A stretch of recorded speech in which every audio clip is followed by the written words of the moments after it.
आप सुन रहे हैं जासूस।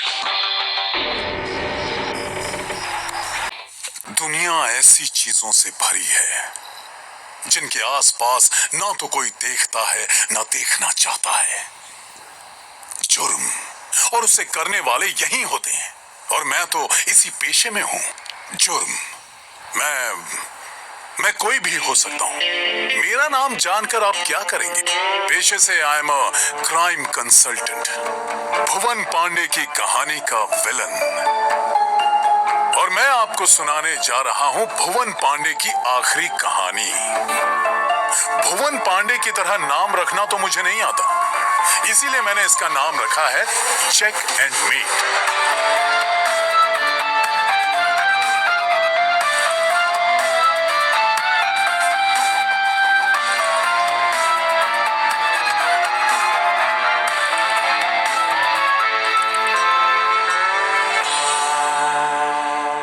अगस्त 1999 हिंदुस्तान ने पिछले साल पोखरण में न्यूक्लियर टेस्ट किए जो सक्सेसफुल हुए। पीछे पीछे पाकिस्तान भी आया और इनके टेस्ट भी सक्सेसफुल ही हुए। ऐसे में यूनाइटेड नेशंस को लगा कि क्या पता ये दोनों कब एक दूसरे के साथ मिसाइल खेलने लगे। तो हिंदुस्तान के प्राइम मिनिस्टर पाकिस्तान आए और एक पीस ट्रीटी बनकर तैयार हुई।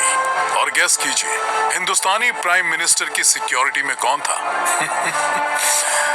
जी हाँ, हमारे आपके सबके चहेते भुवन पांडे, साथ में मेरे पुराने दोस्त नेगी जी। नेगी अब इंडिया में नेशनल सिक्योरिटी एडवाइजर बन चुके हैं। हालांकि पवार साहब के बाद से भुवन ने नेगी से कट्टी कर ली, लेकिन नेगी अब भी अक्सर उसे इधर उधर बुलाता रहता है, इस उम्मीद में कि भुवन उसे माफ कर दे। अब आप सोच रहे होंगे कि इस कहानी में मैं क्या कर रहा हूं। तो साहब, मैं हूं इस कहानी का विलन। मुझे तो होना ही था, जैसा कि मैंने बताया आई एम अ क्राइम कंसल्टेंट। तो मुझे एक टेररिस्ट ऑर्गेनाइजेशन ने हायर किया था। काम सिंपल था, इस ट्रीटी पे साइन नहीं होने चाहिए, बस मैंने सारी प्लानिंग कर रखी थी। फिर एंट्री हुई भुवन पांडे की, बंटी चौक से और नेगी के साथ, और मुझे मेरा पर्सनल इंटरेस्ट भी मिल गया। भुवन पांडे को बर्बाद करने का इससे अच्छा मौका और कैसे मिलता। सो मैंने कुछ प्यादे इधर उधर किए and the game was on. यार पाकिस्तान में क्या लड़के हैं भाई। वो सब तो ठीक है, लेकिन उनके साथ घूमते पठानों की हाइट भी तो देख ले। यार कहाँ मैं गोरी गोरी लड़कियों को देख रहा हूँ और कहाँ तो मुझे मुस्टंडे दिखा रहा है यार। कोई बात नहीं बंटी, मैं समझता हूँ। कहो तो यहीं की किसी लड़की से रिश्ते की बात चलाऊं? अरे सर, पहले प्यार तो हो। अरे मुझे तो हो जाएगा, मैं लड़की की बात कर रहा हूँ। अच्छा सुनो, वो जो सामने सफेद शर्ट और टाई लगाए हुए हैं वो हैं जनाब मुनव्वर अली खान, पाकिस्तान के सिक्योरिटी चीफ। इन्हें मजाक पसंद नहीं है। Hello sir, this is Negi. हमारी फोन पर बात हुई थी। Yes. Welcome to Pakistan. Myself, Munawar Ali Khan. Myself, Bunty चौक से सर। वैसे सुना है आपको मजाक पसंद नहीं। क्या? Shut up Bunty. Hello sir, Bhuvan Pandey. Oh, तो आप हैं वो हिंदुस्तानी जासूस। बड़े चर्चे हैं मियाँ आपके। हाँ सर, वो तो है। Thank you. आइए, आपकी कार आपका वेट कर रही है।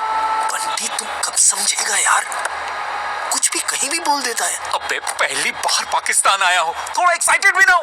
कैसा निष्ठुर आदमी है तू। सब कुछ अच्छा चल रहा है ना। भुवन हमेशा की तरह आदर्शों और तमीज का पुतला बना हुआ है। बंटी अपनी सस्ती मस्ती कर रहा है और नेगी भी एज यूजुअल अपनी ड्यूटी पर है। लेकिन तभी एंट्री होती है विलन की, यानी मेरी। मैं अपनी कार पर उनकी कार के बिल्कुल पैरेलल में आकर खड़ा हो गया और भुवन की नजर मुझ पर पड़ी। मैं उसकी आंखों में ही देख रहा था। भुवन के चेहरे का रंग बदलने लगा। महज कुछ ही सेकंड्स में उसने चिल्लाना शुरू किया। अरे रोको। भुवन अपनी कार से निकलता हुआ मेरी कार के पीछे दौड़ पड़ा। मैं भी अपनी कार से बाहर आया और भुवन को देखने लगा। मैंने अपनी कार को जाने का इशारा किया। कराची की तंग सड़क पर आती जाती दर्जनों गाड़ियों के बीच से जगह बनाते हुए जब तक भुवन मेरे पास आता, मैंने दौड़ना शुरू कर दिया। भुवन भी मेरे पीछे पीछे आया। संकरी गलियों से होते हुए मैं मंडी की तरफ जाने लगा। भुवन मेरे पीछे ही था। ओए! जैसे उसके आवाज देने से मैं रुक ही जाऊंगा। भुवन मेरे पीछे आता रहा और मैं गलियों में ओझल हो गया।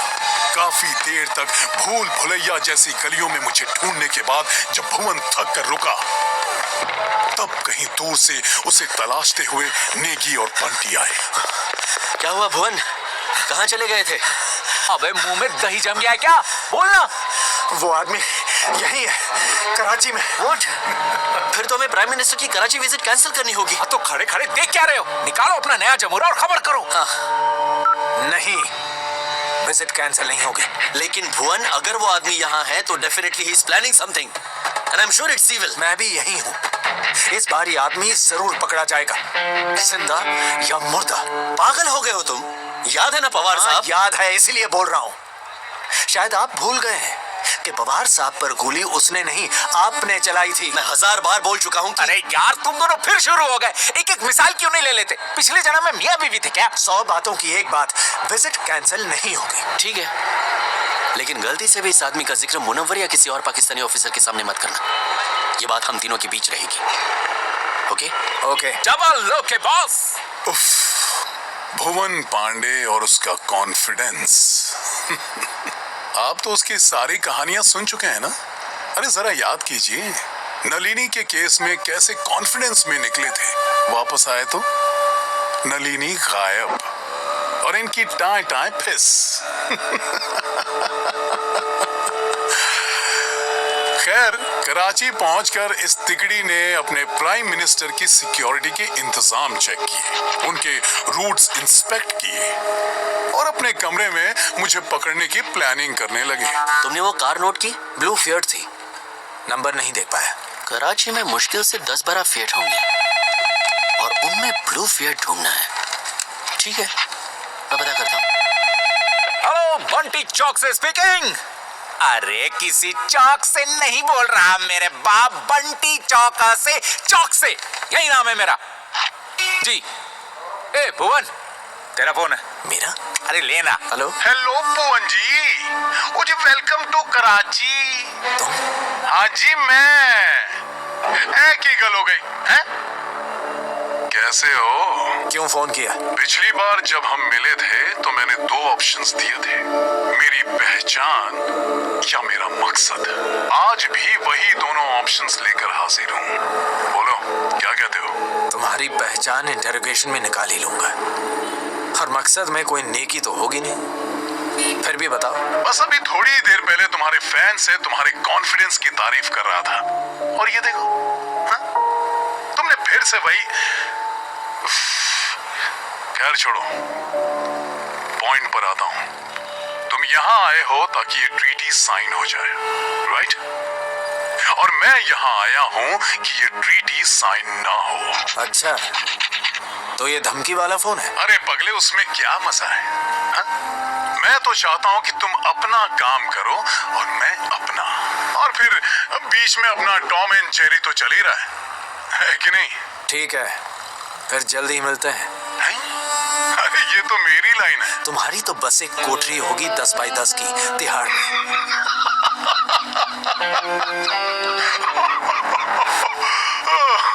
10 बाई 10 की तिहाड़ में।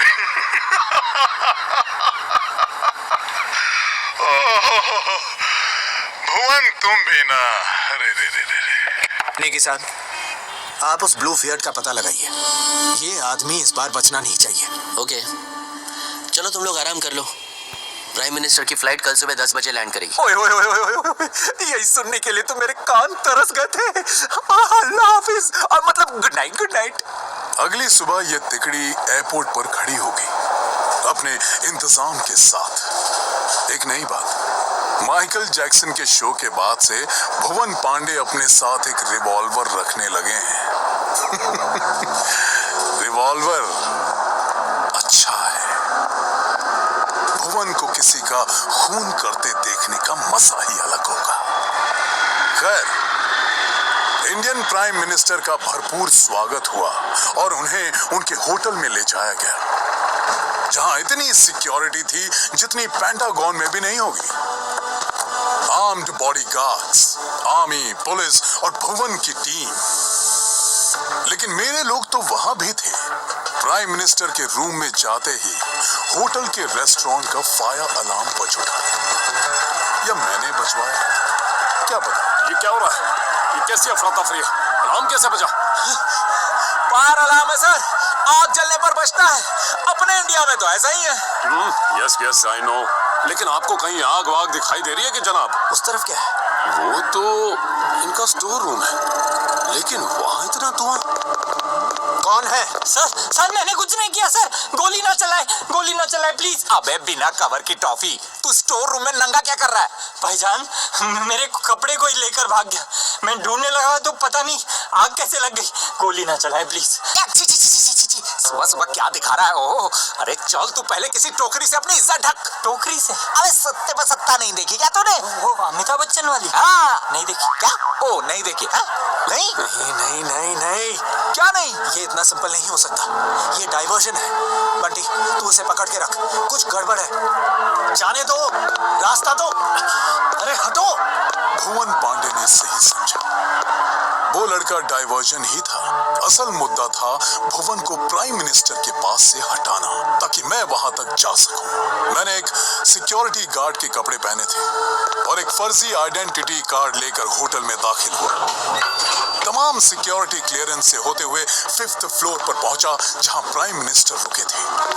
ऊपर एक बॉडीगार्ड ने मुझे रोका। मैंने उसका हाथ मरोड़कर गर्दन तक उठाया और गर्दन को जोर से घुमाया। कट की आवाज के साथ उस बॉडीगार्ड ने दम तोड़ दिया। ये देखते ही 4 बॉडीगार्ड्स मेरी तरफ दौड़ते हुए आए। मैंने लाश की बेल्ट से गन निकाली और एक एक करके चारों को शूट किया। चारों ढेर।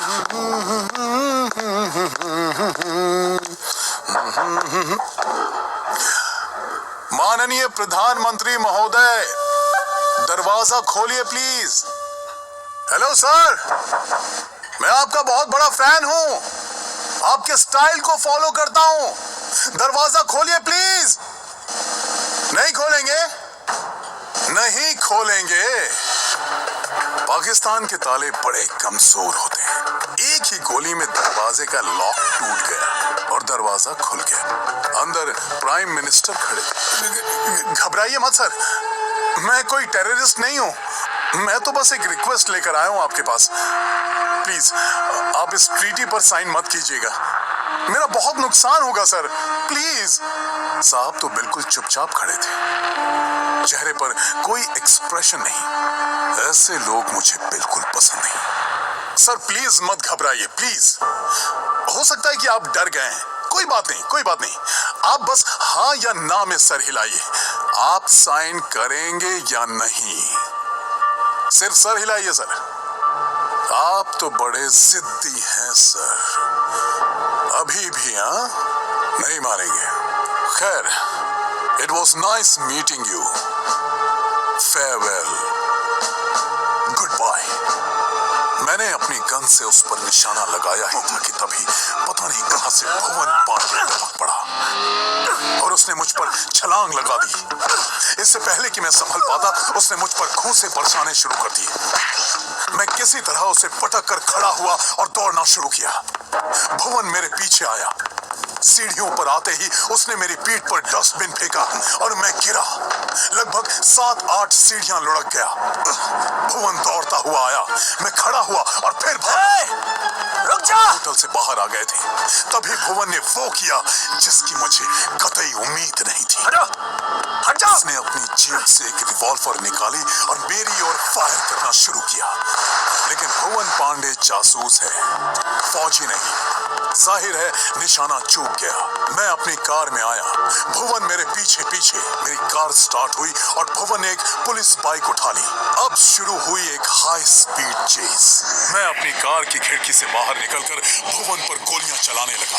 भुवन बस इंच भर से बचता जा रहा था। उस वक्त कराची के क्राइम रेट्स इतने ज्यादा थे कि वहां सड़कों पर गोलीबारी आम बात थी। लोग बस किनारों पर छुप जाते थे और गाड़ियां तितर बितर होती थी। भुवन इन सब से बचते हुए मेरा पीछा करते करते मेरी कार के पैरेलल में खड़ा हो गया और अपनी गन मुझ पर तान दी। मैं खिड़की से बाहर निकला ही हुआ था। मैंने बस अपना हाथ आगे बढ़ाया और उसकी बाइक का फ्रंट ब्रेक दबा दिया।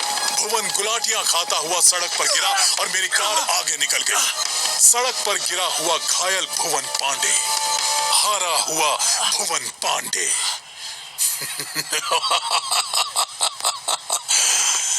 वहां से निकलकर मैं वेयर हाउस आया जहां मेरा पूरा सेटअप था, लेकिन मेरी नजर तो होटल पर थी। दरअसल पूरा होटल रिग्ड था। हर जगह मैंने पहले से ही माइक छुपा रखे थे।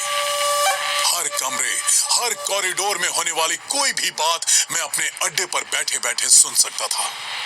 थोड़ी देर में भुवन होटल पहुंचा और लाशों को लांघते हुए सीधा प्राइम मिनिस्टर के कमरे में गया। I am so sorry sir, वो आदमी हमें चकमा देकर यहाँ तक आ गया। इट्स ओके, लेकिन वो था कौन? सर ये वही है जिसने पवार साहब को ब्लैकमेल किया था। ओह, फिर तो ये गंभीर समस्या है ना सर? सर हमें अभी के अभी ये फंक्शन कैंसिल कर देना चाहिए। आपका यहाँ रुकना सेफ नहीं है। लेकिन ये संधि तो दोनों देशों के लिए बहुत जरूरी है ना सर? फिर तो कैंसिल कर ही देनी चाहिए। जिंदगी और मौत का सवाल है sir. Sir if you don't mind मैं कुछ कह सकता हूँ? कहिए। सर वो आदमी यही चाहता है कि ये ट्रीटी साइन ना हो। अगर आप अभी कैंसिल करेंगे तो उसकी और उसके मंसूबों की जीत होगी और उसे पकड़ने का ये मौका भी हमारे हाथ से निकल जाएगा। पवार साहब की मौत बेकार चली जाएगी। Please sir. ठीक है, लेकिन भुवन देखो, पवार साहब की मैं बहुत इज्जत करता हूँ। बहुत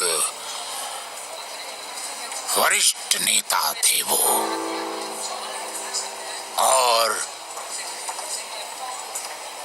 मैंने सुना है वो तुम्हारे पिता जैसे ही थे, मगर अभी यहाँ जिस तरह के हालात हैं, ऐसे में यहाँ रुकना ठीक नहीं है ना सर? सर बिल्कुल ठीक कह रहे हैं भुवन। उसे हम फिर कभी पकड़ लेंगे। तो तय रहा सर, अभी 1 घंटे में रवाना होते हैं। मैं यहाँ के ऑफिशियल से बात कर लेता हूँ। देखा, मैंने कहा था ना, भुवन पांडे की हार। बेचारा जमुना पार का जासूस। मायूस सा भुवन अपने कमरे में पहुंचा। बंटी ने आते ही पैकिंग शुरू कर दी। चल निकल लेते हैं भाई, ये जगह बिल्कुल भी सेफ नहीं है। हाँ, सारे जहां से अच्छा हिंदुस्तान हमारा। जय हिंद। हे भुवन, कौन बज रहा है? तो उठा ना यार। अबे मैं तेरा असिस्टेंट हूँ क्या? हाँ जानता हूँ, तू मेरा पार्टनर कम एडवाइजर कम मेंटोर कम फ्रेंड है। एक बार उठा लेगा तो तेरी इज्जत कम। हाँ मेरे बाप, उठा लेता हूँ। हेलो, हाँ, ओ हाँ, 1 मिनट। भुवन, प्रमीला का फोन है, तू बात कर। मैं बाथरूम से ना साबुन की बट्टियां उठा लेता हूँ। ओए होए, गजब की खुशबू आती है यार। अल्लाह कसम। हेलो। हेलो भुवन, क्या हुआ? इतने मायूस क्यों हो? कुछ नहीं। अच्छा सुनो, हम लोग आज रात वापस आ रहे हैं। अरे लेकिन क्यों? फंक्शन कैंसिल हो गया है, बाकी आकर बताता हूँ। सिमी ठीक है? हाँ ठीक है, रुको ना, तुमसे बात करेगी। ये ले बेटा, पापा से बात कर। हेलो पापा, पापा आप कब आएंगे? पापा जल्दी आना। अच्छा सुनो, बाद में बात करता हूँ। लेकिन बात क्या हुआ भुवन? अरे कुछ नहीं हुआ, कहा ना मैंने घर पे आके बात करूंगा। प्रमिला मैंने कहा ना तो। भुवन जी, अरे क्या हुआ? बुरा मान क्या? भाई मैंने तो बाय कहने के लिए फोन लगाया था। कितने बजे की फ्लाइट है? अब क्या चाहते हो? मिलना चाहता हूँ, लेकिन पता है तुम मिलते ही गोली चला दोगे। हार गए हो ना फिर से। चलो मैं जरा नल्ली बिरयानी खा के आता हूँ, कराची में बहुत अच्छी मिलती है। अगर 1-2 दिन और रुकते तो खिलाता। हाँ। ओए क्या हुआ? कुछ नहीं। तेरी पैकिंग हो गई? हाँ, और तेरी भी कर ली। चल कुछ खाते हैं और निकलते हैं भाई। ठीक है। मुझे भी भूख लग गई थी। मैंने अपने क्लाइंट्स को फोन कर काम पूरा होने की खुशखबरी दी और भुवन को किए वादे के मुताबिक लियाकताबाद मार्केट आ गए बिरयानी खाने। दुकान पर टीवी चल रहा था जिसपे इंडियन प्राइम मिनिस्टर की वापसी की खबरें चल रही थी। बिरयानी लाजवाब थी। वाह! खाकर मैं वापस वेयर हाउस के लिए निकला। सारा सामान पैक जो करना था। मेरा भी तो घर है। मैं ताला खोल ही रहा था कि तभी मेरे कंधे पर एक हाथ पड़ा। भुवन पांडे? अरे भुवन, तुम गए नहीं? अंदर चल के बात करें? आओ, प्लीज आओ। खाना खा लिया या कुछ मंगवाऊं? खा लूंगा। नल्ली बिरयानी मिलेगी क्या? हाँ हाँ मिलेगी ना। लेकिन तुम यहाँ पहुंचे कैसे? क्यों, शौक लगा? हाँ भाई शौक तो लगा, लेकिन तुम मेरे फेवरेट जासूस हो, खुशी भी हुई। बताओ कैसे आना हुआ? तुम कराची में 2 बार मिले, दोनों बार ब्लू फिएट। इस शहर में 16 फिएट हैं, जिनमें से 3 ब्लू हैं। अभी थोड़ी देर पहले तुमने कहा कि तुम नल्ली बिरयानी खाने जा रहे हो। अभी दोपहर के 12 बजे पूरे कराची में लियाकताबाद में ही नल्ली बिरयानी मिलती है। बस, और फिर बाहर तुम्हारी कार दिख गई। स्मार्ट। अब एक बात बताओ, तुम्हें मुझसे प्रॉब्लम क्या है? क्यों मेरे पीछे पड़े हो? पीछे नहीं, सामने। और प्रॉब्लम तो होगी ना यार। मैं तुम्हारी कहानी का विलन हूँ। तुम क्राइम सॉल्व करते हो, मैं क्रिएट करता हूँ। That's my profession. तभी तो तुम अपने पहले केस से मेरी प्रॉब्लम बने बैठे हो। मोइन शेख, तुम्हारे ससुर जी, उन्हें तो वैसे भी मरना था। मेरे क्लाइंट से उनकी लंबी लीगल फाइट हो चुकी थी। इसी बीच सलीम आया तो मैंने इस मौके का फायदा उठाया और उन्हें सलीम के नाम के नीचे मरवा दिया। लेकिन तुम इन्वेस्टिगेशन के चक्कर में रमेश पवार तक चले गए। इसीलिए तुम्हें मारने की कोशिश की मैंने 2 बार, लेकिन तुम बच गए। बेचारा सलीम, उसे जेल में मरवाना पड़ा सुसाइड बताकर। मुझे तभी समझ आ गया कि तुम्हारा फ्यूचर ब्राइट है। इसीलिए कश्मीर में तुम्हें ऐसे केस में उलझाया जिससे तुम्हारा कॉन्फिडेंस टूट जाता। लेकिन बलराम घोषाल खुद ही तुम्हारे सामने आ गया। उसके बाद तुम साले मेरे श्रीलंका वाले क्लाइंट्स के पीछे पड़ गए।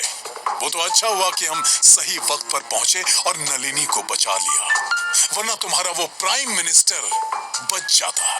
उस वक्त तुम्हारी हार देखने में बहुत मजा आया और मैंने सोचा तुम्हारे साथ थोड़ा और खेल खेलूं। बंबई 93, उस मामले में तो मेरे पाकिस्तान और दुबई के कई क्लाइंट्स फंस जाते। तभी मुझे गुल्लू के हाथ पर वो निशान बनाने पड़े ताकि तुम डाइवर्ट होकर कस्टम वालों तक जाओ। गेम और भी ज्यादा इंटरेस्टिंग हो गया। बस खेल ही रहा हूं तब से। आज उसी खेल को खत्म किया है। न तुम प्राइम मिनिस्टर को बचा पाए, न रमेश पवार को, और न ही इस पीस ट्रीटी को। किसने कहा कि पीस ट्रीटी को बचा नहीं पाए? पूरी दुनिया देख रही है। चलो अब खुद ही देख लो। टीवी है? हिंदुस्तान और पाकिस्तान की दोस्ती में ये तारीख अहम किरदार अदा करेगी।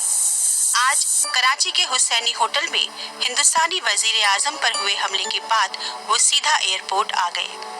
उनके रवाना होने के ठीक पहले पाकिस्तान के वजीर आजम इस समझौते की अहमियत को समझते हुए तमाम कागजात लेकर उनके प्राइवेट जेट में पहुंचे। दोनों मुल्कों ने इस समझौते पर दस्तखत कर अमन कायम रखने का वायदा किया। पाकिस्तान और हिंदुस्तान दोनों की आवाम के लिए ये खुशी की खबर है। ऐसा कैसे हो सकता है? तुम्हें क्या लगता है कमरे में माइक लगा दिया तो सारी जानकारी मिल जाएगी? हम जब से कराची आए हैं तुम्हारे साथ खेल रहे हैं। अरे एयरपोर्ट के बाहर तुम्हें देखते ही मुझे शक हो गया था कि तुम जरूर हम पर नजर रखोगे। होटल पहुंचकर सबसे पहले मैंने वही चेक किया और तुम्हारा रखा माइक टेलीफोन के नीचे ही मिल गया। इसलिए मैं, बंटी और नेगी आपस में लिख लिख कर बातें कर रहे थे और जो बोल रहे थे वो सिर्फ तुम्हें सुनाने के लिए।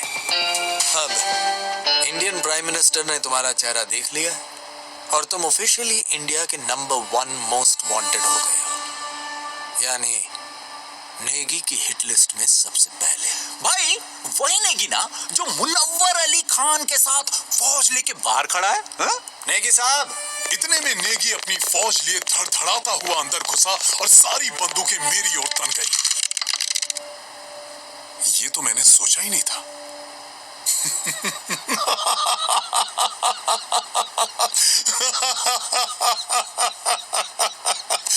ब्रावो ब्रावो ब्रावो, बिल्कुल ही अनएक्सपेक्टेड क्लाइमैक्स।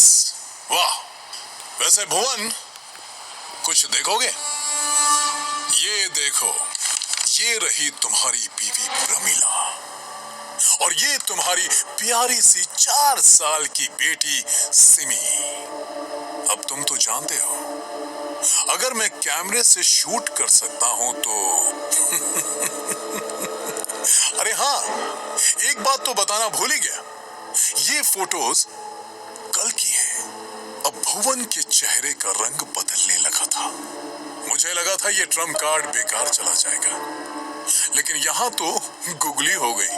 अगर मैं तुझे यहीं शूट कर दूं तो? कर सकते हो, लेकिन मेरे जो लोग ये फोटोज ले रहे हैं ना, उन्हें मैं हर 1 घंटे में फोन करता हूँ। 1 मिनट भी लेट हुआ तो वो समझ जाएंगे कि मैं मर गया या जेल गया और वो गोली चला देंगे। एक्चुअली हमारा पूरा बिजनेस एडवांस पेमेंट पर चलता है। तो चला लेने दे, मैं ये चांस ले रहा हूँ। अब इसका कोई बैकअप है तेरे पास? अरे यार, ये भुवन पांडे तो मानने को तैयार ही नहीं था। उसने अपनी गन मेरे सर पर तान दी। इसका बैकअप मेरे पास है क्या? बोल। हाँ हाँ, बैकअप है ना, बैकअप है। दोस्तों, देखते ही देखते मुनव्वर की पूरी फौज की बंदूकों का रुख भुवन, बंटी और नेगी की तरफ हो गया। माफ करना नेगी साहब, दरअसल फौज की तनख्वाह थोड़ी सी। अरे रे रे रे, बस करो मुनव्वर साहब, बस करो। हाँ, तो भुवन मैं परिचय करवा दूं। ये है मुनव्वर अली खान। पूरे होटल में माइक लगाने का काम इन्होंने और इनकी इसी बटालियन ने किया है, जिनके सहारे तुम मुझे अरेस्ट करने आए हो। अब भुवन की बंदूक मेरे सर पर थी और 24 बंदूकें भुवन की तरफ। भुवन की आंखें बता रही थी कि उसका दिमाग हर तरफ जवाब ढूंढ रहा है, लेकिन कुछ मिल नहीं रहा। मैंने धीरे से अपना हाथ भुवन की बंदूक की तरफ बढ़ाया। भुवन ने झटके से गोली मेरे कान के पास चला दी और दौड़ना शुरू किया। बंटी और नेगी भी दौड़े। मेरे कान थोड़ी देर के लिए सुन्न पड़ गए। मुझे कुछ समझ नहीं आ रहा था। मुनव्वर की फौज ने फायर किया, लेकिन वो लोग एक दीवार के पीछे छुप गए थे। बीच बीच में इक्का दुक्का गोलियां भी चला रहे थे। धीरे धीरे करती हुई मुनव्वर की बटालियन उस दीवार तक गई। इस बीच मुझे होश आया तो मैं भी दीवार की तरफ भागा। भुवन, बंटी और नेगी नदारद थे। घबराने की जरूरत नहीं जनाब, शहर का चप्पा चप्पा जान मारेंगे, बच के जाएंगे कहाँ? ज्यादा से ज्यादा 2 दिन। अबे वो कोई हवलदार नहीं है, भुवन पांडे है, भुवन पांडे, जमुना पार का जासूस। एक रात में तो वो बम ब्लास्ट केस को सॉल्व कर देता है, 2 दिन में तो वो सरकार पलट देगा। और मैंने मुनव्वर पर गोली चला दी। उसकी बटालियन देखती रह गई। तो तुम सब हेडक्वार्टर में क्या बोलोगे वो सुनो। हिंदुस्तानी वजीर आजम की सिक्योरिटी में आए भुवन पांडे, बंटी चौक से और नेशनल सिक्योरिटी एडवाइजर नेगी ने तुम्हारे साहब मुनव्वर अली खान को मारा और भाग खड़े हुए। क्या समझे? जी जनाब। शाबाश। तो अब भुवन पांडे पाकिस्तान में भागा भागा फिरेगा और उसके परिवार की जान मेरे टेलीफोन में बसी है। देखना यह है कि वो कब बाहर आता है। ये खेल मजेदार रहा है, बहुत मजेदार है ना? लेकिन ये और भी मजेदार होगा जब भुवन वापस आएगा, क्योंकि गुमनामी और गुमशुदगी का जो खेल मैं अब तक अकेले खेल रहा था, अब भुवन भी उसी में आ गया है। मैं तो बेसब्री से उसके वापस आने का इंतजार कर रहा हूं। और आप